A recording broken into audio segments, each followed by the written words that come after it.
बुलेटिनच्या सुरुवातीला राज्यभरातील पावसाच्या नंतर झालेल्या नुकसानाच्या संदर्भातल्या बातम्या पाहूयात। बीड जिल्ह्यामधील पूर परिस्थितीचं विदारक चित्र आता हळूहळू समोर यायला लागलंय। अनेक ठिकाणी शेती वाहून गेल्याचं आपण पाहिलंय। पण याच बीड जिल्ह्यामधील देवी निमगाव इथे अहिल्यानगर बीड महामार्ग अक्षरशः वाहून गेलाय।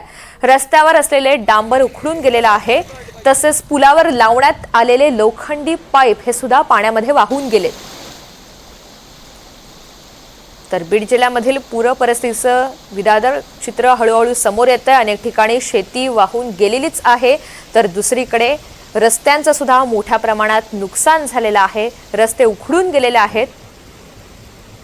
याचा आढावा घेतलाय आमचे प्रतिनिधी मोहसिन शेख यांनी।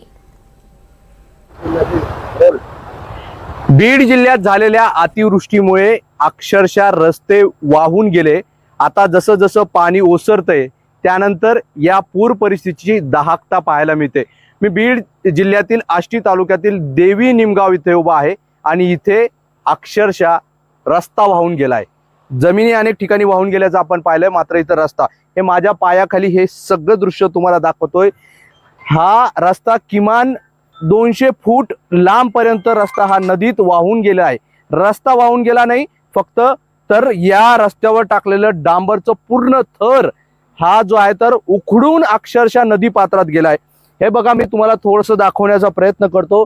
अशा पद्धतीने हा सगळा डांबर या पूर परिस्थितीमुळे असा झालेला आहे। हा सगळा रस्ता, या रस्त्याच्या कडेला लावण्यात आले हे बॅरिकेड म्हणजे पाईप जे होते ते देखील उन्मळून पडलेले आहे।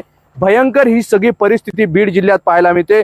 आष्टी तालुक्यात मोठ्या प्रमाणात पाऊस झाला, कडा भागात मोठ्या प्रमाणात पाऊस झाला। इथले गावकरी आपल्या सोबत आहे। काय नेमकी परिस्थिती आहे मामा, या इकडे थोडस। काय नाव आहे तुमचं? निमगावचेच काही? बरं, मला एक सांगा, कधी असा पाऊस बघितला होता का की अक्षरशः रस्त्यावर इथून नव्हता झाला असा? आता झाला काल परवा। बरं, तुमचं नाव काय?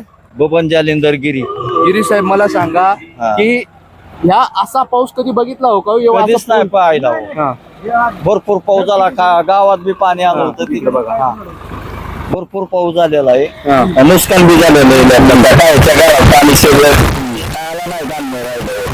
काय परिस्थिती होती गावात 2 दिवसापूर्वी? 2 दिवसापूर्वी माणसं ब्यायची, झोपायला झोपच नाही आम्हाला, दुसरे घर गाठली।